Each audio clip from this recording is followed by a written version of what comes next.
Welcome to EFT MBA Mastering Business Acumen with the help of EFT business experts. Learn the marketing, mindset, and skill set you need to create the EFT coaching practice of your dreams. Visit www.eftmba.com for more information. And now, here's the EFT training team that embodies the art and science of EFT.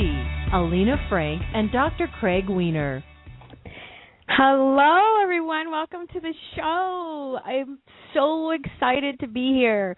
I feel that this is really the culmination of the last 6 years of my working relationship with my personal partner, my romantic partner. That would be me. I'm excited too. Yeah, this has been kind of a long time in coming, where we have just sort of danced together in many arenas, and now we're really coming out of the closet of this kind of things that we do for our mentees, our trainees, and what we've been helping each other with, and it's all very exciting. So we're very glad that you've come here and are joining us on this first show. I'm your co-host, Alina Frank, here with my partner. And I'm the other co-host, and I'm Dr. Craig Weiner. Yeah, so we are going to be talking about morphic fields today and how morphic fields have an influence on your EFT coaching business. And you know what, before we get to the morphic fields, so what is your vision of this whole program? Like, we're going to be going every other week here and not just talking about morphic fields. So yes. Tell me a little bit about your vision for what you most want listeners to get out of the show as we go through this over the next year. Yeah, no, good question. So I wrote a blog post about this in my newsletter a few days ago, and basically I've been helping, and you've been helping people that are struggling in their businesses, in their EFT businesses, but just in their businesses in general. You have a strong presence here where we live locally. You have a traditional brick and mortar business in the healing arts. And together, we've been in business a combination of 40 years. And we want to help people achieve their goals when it comes to financial success while making a difference. And EFT is one of the best things that we know. Matrix reimprinting, add that in there. One of the best things we know of that can really help not only the world but yourself attain those goals. And it's really a shame to see so many people struggle. So our focus is really on the mindset and the skill set necessary in order to be able to thrive and really blossom and get yourself out there. Because right now, the world needs your talents more than ever before. And if you are playing small, it's time to look at why, uncover those blocks, and see what you can do to turn things around. So we're here to share information. And that's why we're so excited, because we've been sort of doing this. In fact, you know, the blog post that I wrote that I referred to was all about how for many years I've been helping abundance coaches, success coaches who need some EFT.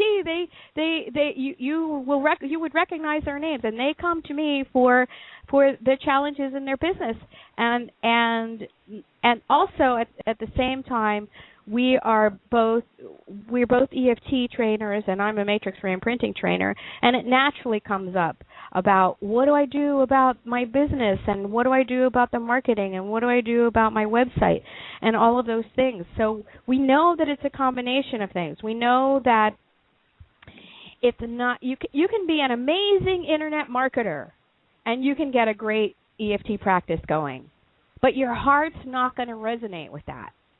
And at the same time, you can be lousy at internet marketing and marketing in general and be an amazingly gifted EFT coach and build a business that way. although it's going to take you longer because all of the work that the work that you're attracting at that point is going to be word of mouth.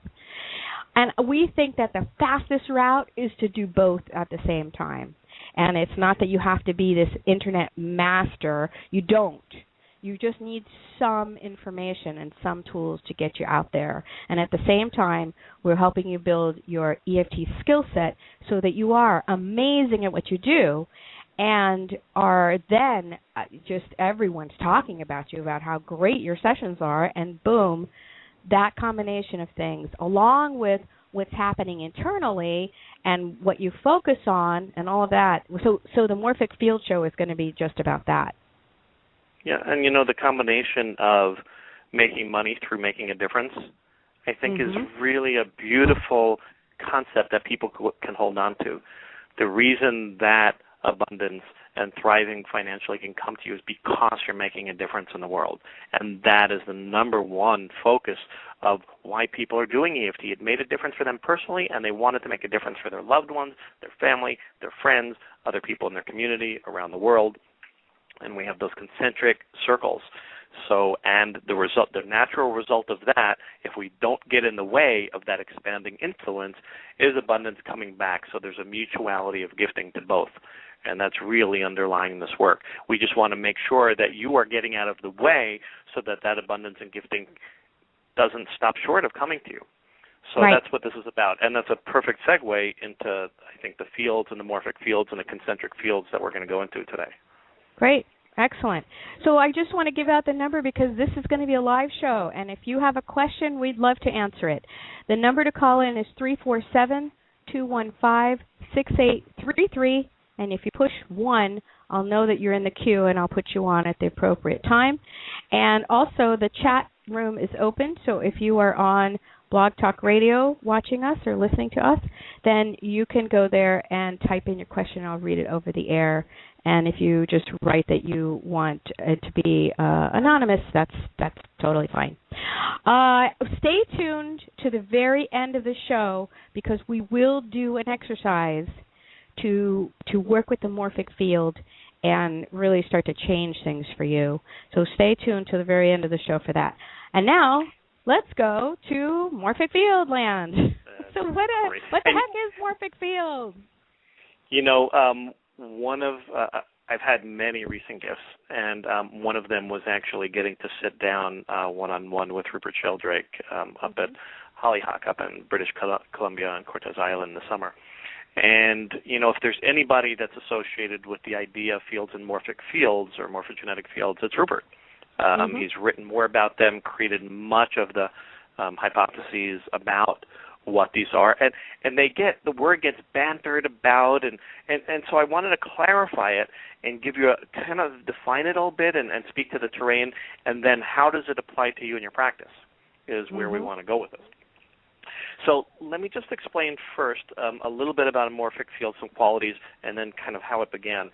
Number one, morphic fields are non-local, which means it's not just right in front of your eyes. It's not just in the room that you're in, that these fields go beyond that which you can see. They can go across large distances, overseas, etc. That morphic fields are not limited by your space and time right in front of you. So they're non-local in quality. Morphic fields are both individual and collective. In other words, there's a morphic field of presence around you. Okay. There's also a morphic field to your family, to your community, to your country, to your social group, etc. So it begins to move into what has also been called the collective unconscious. So there's a collective aspect and an individual aspect. And 3, these fields are carriers of information. Okay, ideas, beliefs, physical traits, so they're carriers of information. So those are 3 starting places. But where this really all began was very biologically. So Rupert is really an evolutionary biologist, as he's often spoken of, developmental biologist. He came to the idea of what are called morphogenetic fields. In other words, what he noticed and drew upon in research before him was that when you started to influence a fly or a rat or different animal study species. That, for example, I'll give an example. That things would change and carry over and beyond genetics. So, for example, they would take fruit flies and they'd expose them to a certain chemical that would cause mutations and cause them to have 4 wings. And they did that over several generations. And then they stopped exposing them to the chemical, and yet still a much higher proportion of flies continued to develop that trait even though they were no longer exposed. They did experiments with cattle, like those cattle guards, those metal rods across the road that would be a boundary for cows not to cross a road. And so that would stop them because it's uncomfortable and painful and hazardous for them to walk across. So those cattle learned to not go across those cattle guards. But what they noticed, farmers, that then they tried painting something that looked like those cattle guards. And because it was cheaper. Because it was cheaper, exactly, yeah. than setting those in the road in the cement. And what they noticed was brand new calves, even when they drifted out in that area by themselves without having, quote, learned it from their parents, would not cross those as well. Amazing. So there's like Amazing. This learned behavior that somehow was passed on without teaching. So, and there are many, many, many experiments, his books on how your dog knows you're coming home before you come home. That involves telepathic things. We start to look at how is information passed on without it being spoken or told directly to. Mm-hmm. And that's fascinating, right? How does this information get passed on from generation to generation across nations and cultures and other places where there's not direct communication? So somehow there are these fields, and there are different aspects. So these morphogenetic fields, shape and genetic, started to become more than just physical and started to be looked at as just morphic fields. And morphic resonance, which is another term that came, involves the influence of like upon like. In other words, the greater the degrees of similarities involved, the greater the resonance. So the more that you relate to a particular culture, a particular religious group, a particular person, the greater the sense of connection, the greater the strength of that field. So when they've done, for example, you've taken a couple, somebody that has a strong connection, be love or hate or whatever, and you separate them over great distances, they still can measure similarities in brainwave. There's still this non-local connection that happens with the greater resonance or morphic resonance that exists between these beings or these economies or these families, etc. Mm-hmm. So how do we then start to take this? In other words, if we have biologically atoms have fields, cells have fields, limbs have fields, a body has a field, but then your family has a field, your community has a field, your nation has a field, when we go beyond and on, all these overlapping fields are influencing us, and the greater connection we have with them, the greater the potential influence they have over us. Definitely. And I just want to interject here that we know about fields, and we've interacted with fields. Both Craig and I have studied a lot of quantum physics and how it applies to healing. And so I would say different illnesses have their own morphic fields as well. Yes. So cancer can have a morphic field. Now, let me just answer that like cancer itself, on one hand, you may have a physical morphic field of a body of a person that has cancer, but what about the field of brain tumor? As soon as you start to think that, what happens, and this is where I was going to go with this, is the stronger a field gets stronger based upon repetition. It's like a popularity contest. The greater the numbers, the greater the similarity of thought, the greater the retelling of the story, the greater the audience. All of that creates a stronger and stronger and stronger field, so that all of a sudden somebody hears brain tumor and they automatically download a number of pre-existing thoughts that they've heard, seen, imagined, all based on that field that has come from the past forward. Right? Yeah. So we're going to get into the difference between a morphic field and one's personal beliefs, because I mean that they're very similar in flavor, and how it presents itself can be very similar. We have a number of people listening in live, and I just want to send again the phone information. If you want to call in with a question, it's 347-215-6833. You can also type it in to the chat box there, and I will be observing the chat room and seeing if there are any questions. Make sure that you stay tuned to the end of the show.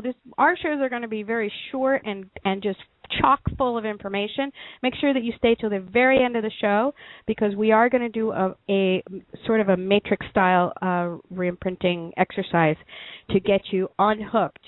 Now, we know about morphic fields, and I'm so glad that you're here you are after all the science half of the art and science of EFT tapping training.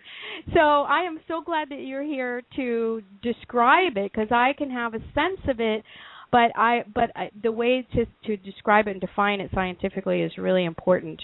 And I want to just share the story of how we had a few months ago, we came upon people that actually read the morphic field, and we decided that we were going to consult with this international team who they listen to the information about your business or whatever. It's mainly focused on business that they do, and so we sat with them for an hour, and they took down all the information about the morphic field. Yeah, the morphic field. What is going on with all of the things that Craig and I both do together and individually in our businesses, and they came back with this amazing report full of charts and graphs and figures.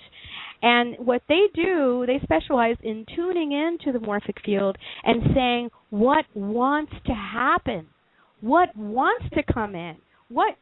And so part of what we got from that reading and that report was that we needed to do more things like this. That this really right now wants to come in and be birthed, so to speak. And so we decided to invite this team to be part of our EFT MBA program. And if you want to check that out, you can go to EFTMBA.com. We're having a teleclass on September the 17th, and we are accepting applications for the EFT MBA program. And part of the VIP program of the EFT MBA is that you will actually, we will pay for you, because we think that this is so important. Imagine getting a report saying that you need to be working more with groups, and that's what's going to facilitate your success, or that you need to be working more one-on-one with individuals, or that you need to be specializing in sexual healing, or that you need to be specializing in success coaching for salespeople. I mean, this information was totally invaluable. So, Craig, tell us about. Yeah, I wanted to add just to what you're saying about that sensing of the field. I actually now hold it in a way of stalking. So, whether you're stalking morel mushrooms, or you're stalking a deer, you're stalking whatever you're stalking in nature, that if you just have this idea that I'm going to go get this, I'm going to go achieve this, this is what I'm going to do, and there's not at least a 50% listening to the environmental clues, to listening to the wind, to checking your senses, to the ways of palpating and receiving information from that field, you are much less likely to be successful. And we're a very do-oriented society, and we set our intentions strong. But we don't often pay attention to the listening of the field. And, I got to also just interview Richard Bartlett from Matrix Energetics, and we were talking about that surrendering, that you set an intention, but then you surrender to the power of the field that can move through you.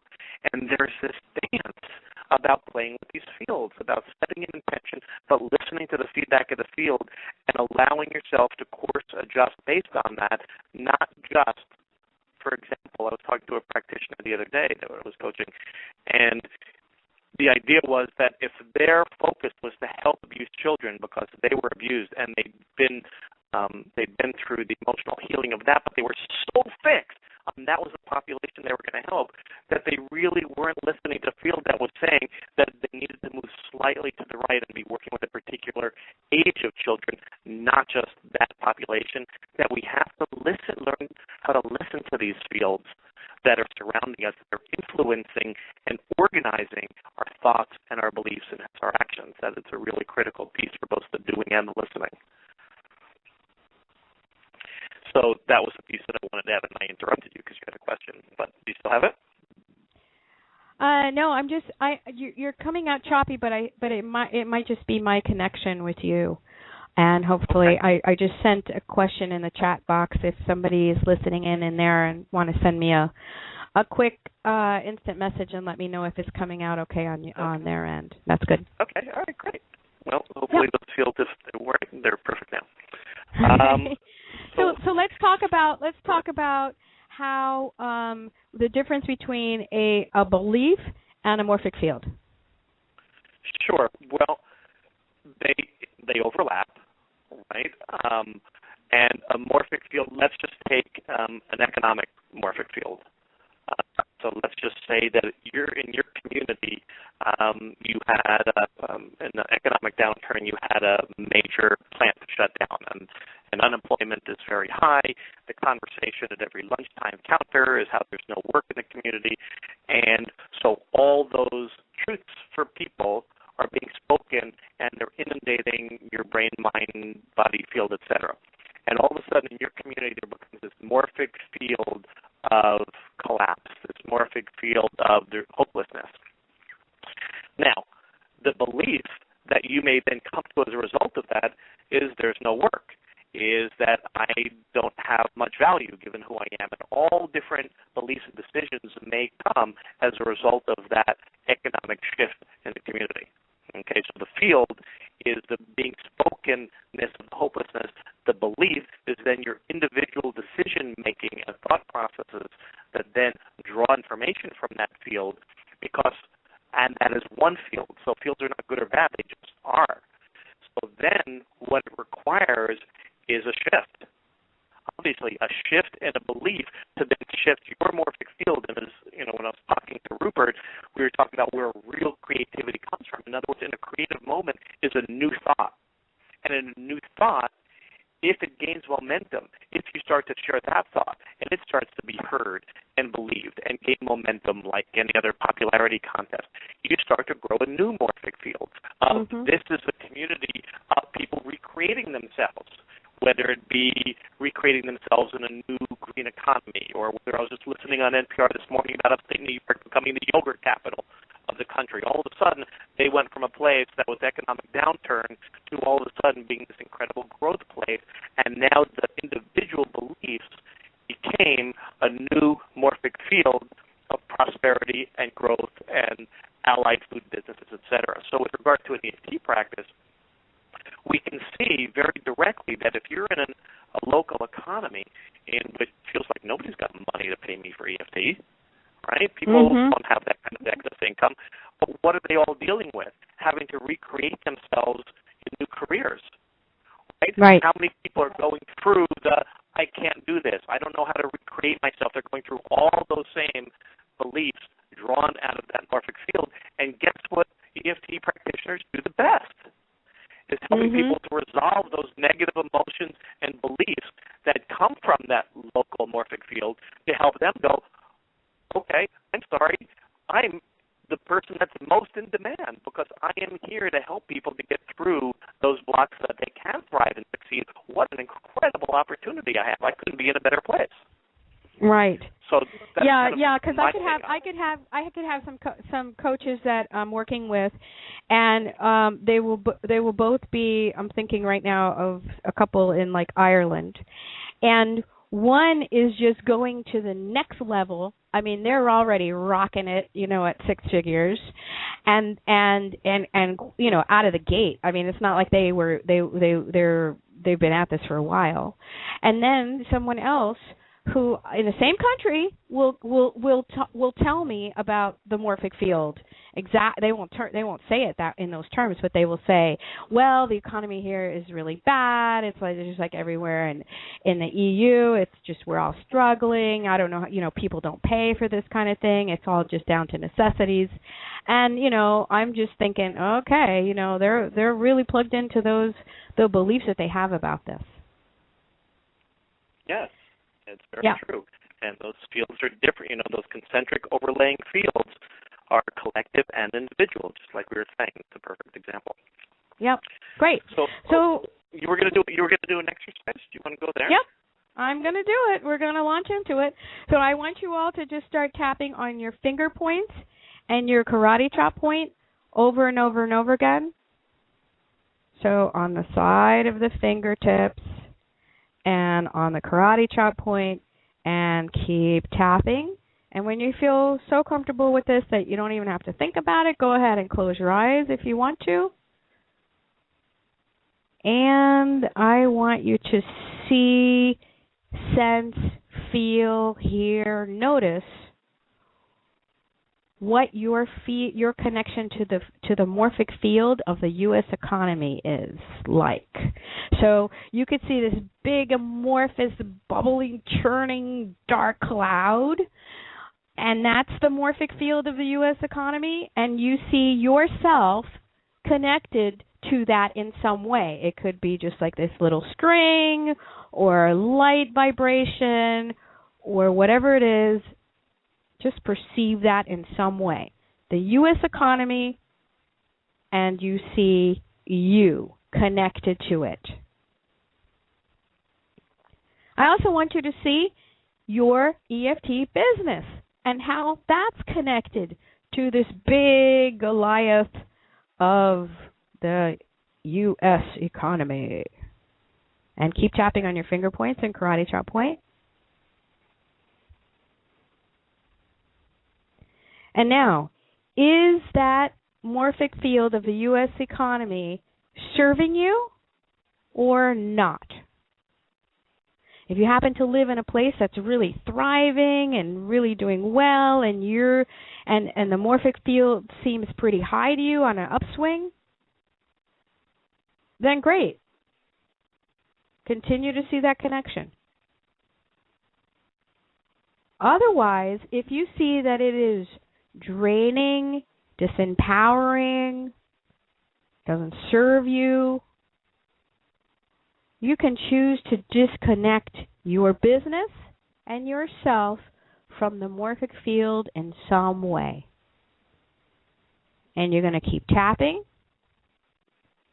and seeing, sensing this in some way as you disconnect from that.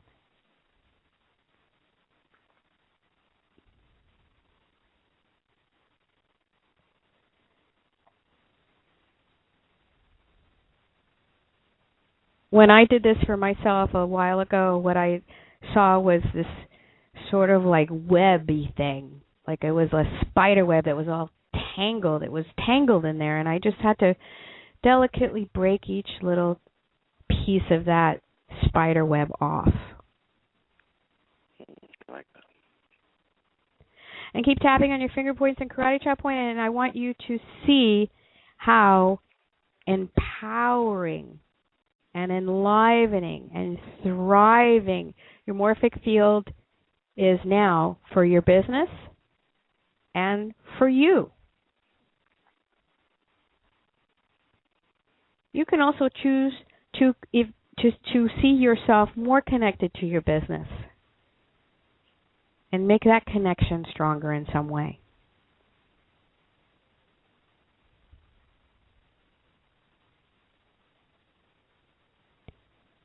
Good. I want you to really feel that empowerment, and I want you to bring that in through the top of your head, seeing any color that you see there, the feelings of that disconnection and now real empowerment, the thriving aspect of your business.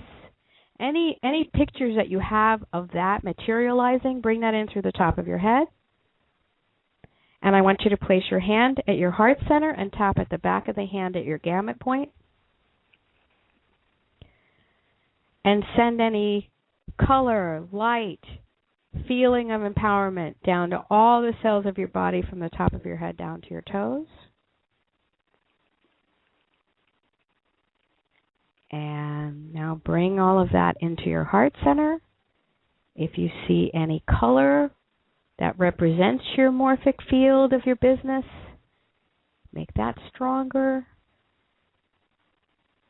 make the feeling stronger, and then go ahead and exhale that out through your heart, connecting it to the field.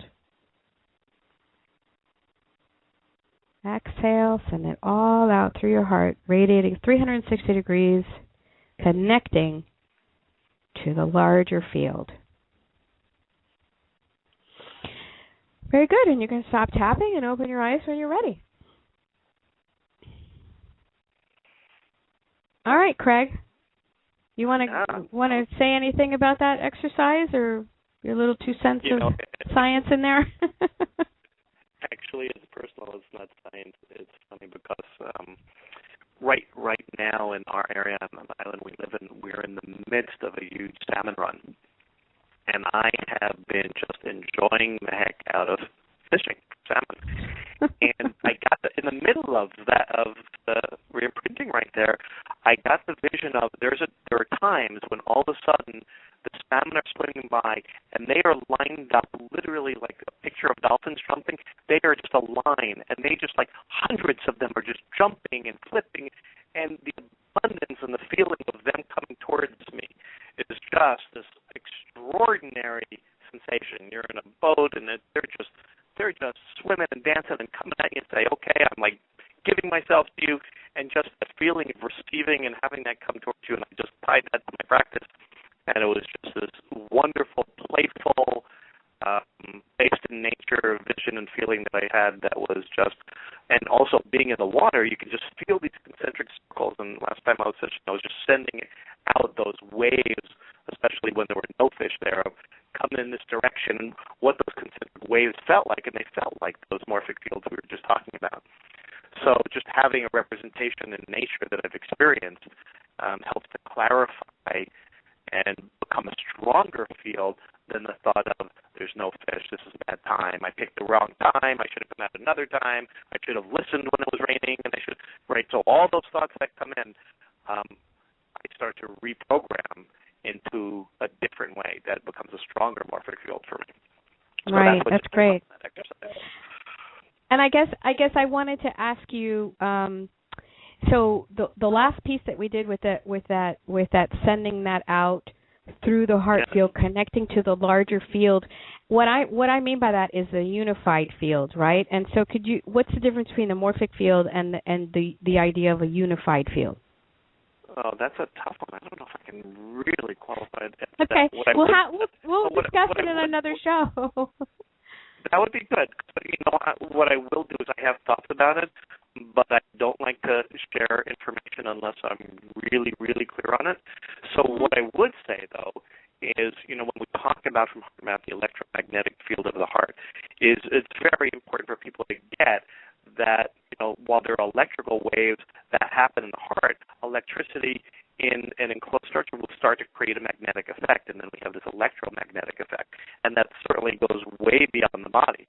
And we have electromagnetic effects of the brain, of the heart, which are certainly even more expansive than the brain, and of our body. And so we have plenty of examples of these types of waves and fields that go far beyond our physical outlying skin. Mm-hmm. And when they start to interact with other people, for example, that we start to have, this is how we affect others, others affect us, and we want to be able to create a type of resonance with those things that serve us, with those things that serve us to keep us healthy, to be able to make a greater difference in the world. And so the who's are in our life, the what's that we pay attention to, the what we're listening to, all of those things help to generate a stronger and stronger field of our choosing. And then we still have to surrender anyway, but at least there's that aspect. So with regard to EFT practices and coaches, it is a honing. It's a skill. It's a practice that we need. I'll go back to the fishing analogy. When there were no fish jumping and I was just casting and casting, I realized that the doing of what I was doing was having no difference. And what am I going to do in this moment? Am I going to do more doing, or am I just going to stop, put the pole down, close my eyes, and start to work from the inside out? And that takes a choice, and that's a practice. And I think it's something we all have to generate as a practice for our practices to be able to have a much more powerful effect than just what we're saying, what we're doing, what we're posting on social media, et cetera, that both are exactly integral and need to be integrated. Exactly. Yeah. And what I wanted to say about the unified field, and this is a personal thing, I see it as the oneness of everything. How everything is completely together, unified, one. There is no separation. It's just the illusion of that. And that's what I think of as a unified field, and that's what I see when I send out that information out through my heart field. But anyway, yeah, we can have a greater discussion about the unified field and how that influences us on an upcoming show. And we're just going to wrap it up by telling you. Yeah, our next show is going to be the subconscious saboteurs that will surely derail your practice. And that's going to be on September 17th at 11 a.m. Pacific. It's been a pleasure. Well, actually, one last thing. That's a busy day on the 17th. We've got the radio show in the morning, but don't also in the evening. A teleclass. We have a teleclass. A free teleclass. Well, free teleclass. You can join us by going to EFTMBA.com, and there, once you plug in your information, you will get a notice of how to join us for that teleclass. It's all really exciting stuff. And again, this has just been a joy to be with you, because it really feels like we have been working towards this and aligning ourselves with the field and what wants to come in at this time.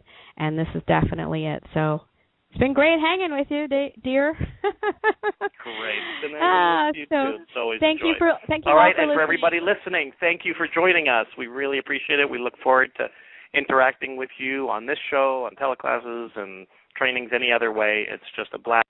Thank you. Have a beautiful, beautiful day. Go make some magic. Go make a difference in the world and make lots of money doing it.